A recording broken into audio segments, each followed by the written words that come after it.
प्यार ये वो एहसास है जो इंसान की जिंदगी को महका सकता है और उसे बर्बादी की कगार पर भी ला सकता है। जब इस एहसास में प्यार के साथ शक और धोखे का काला साया मंडराने लगे तो ये किसी दर्दनाक अंत की शुरुआत होती है।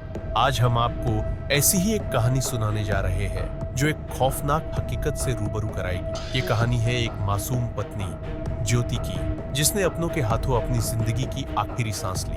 एक भरोसे का कत्ल, एक सपनों का अंत और एक ऐसी साजिश जिसका सच सुनकर हर दिल दहल जाए। आइए आपको लेकर चलते हैं उस रात की ओर जहां प्यार और नफरत के बीच एक खौफनाक किस्सा लिखा गया। साल 2014, कानपुर का पांडु नगर इलाका। यह वही जगह है जहां एक घटना ने पूरे शहर को हिला दिया। पांडु नगर की रहने वाली ज्योति श्यामदासानी, एक खुशहाल परिवार की बहू ज्योति की बेरहमी से हत्या कर दी गई थी।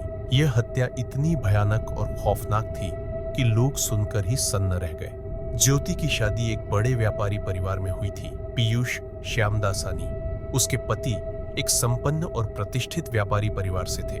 परिवार वालों की नजरों में यह शादी उनकी बेटी के लिए एक नई शुरुआत थी, एक नया सपना। लेकिन किसे पता था कि यह खुशी और उम्मीदों से भरी शादी एक दर्दनाक अंत का कारण बनेगी।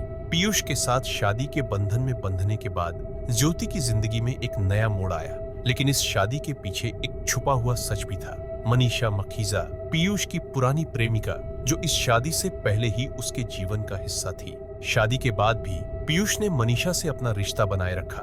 एक तरफ ज्योति अपने नए जीवन और रिश्ते को निभाने में जुटी थी, वहीं दूसरी ओर पीयूष का मन अपनी पुरानी मोहब्बत के लिए बेचैन था। मनीषा ने इस दूरी को सहन नहीं किया और पीयूष पर दबाव डालने लगी कि किसी भी कीमत पर उसे वापस पाए। 27 जुलाई 2014 की वो रात सन्नाटे में डूबी हुई थी। उस रात पीयूष और ज्योति वरांडा होटल में एक साथ डिनर के लिए गए। ज्योति को क्या पता था कि यह उसके जीवन का आखिरी भोजन होगा। होटल से वापस लौटते समय पीयूष ने कार को एक सुनसान गली की ओर मोड़ लिया। जैसे ही कार रुकी, पीछे से दो लोग तेजी से अंदर घुसे। उनमें से एक ने ज्योति के मुंह पर कपड़ा बांध दिया ताकि वो चीख ना सके।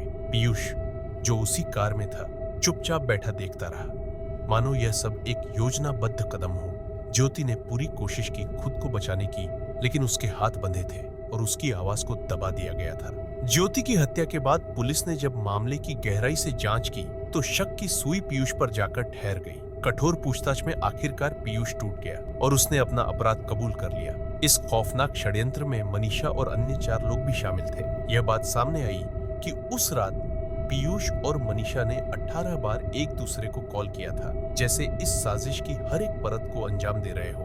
अदालत में इस केस ने सभी को झकझोर कर रख दिया।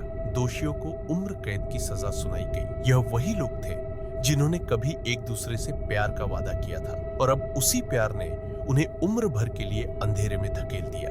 ज्योति का यह हत्याकांड हम सभी के लिए एक चेतावनी है। रिश्तों में प्यार और विश्वास की जगह जब शक, लालच और धोखे ने ले ली तो उसका अंजाम केवल बर्बादी ही होता है।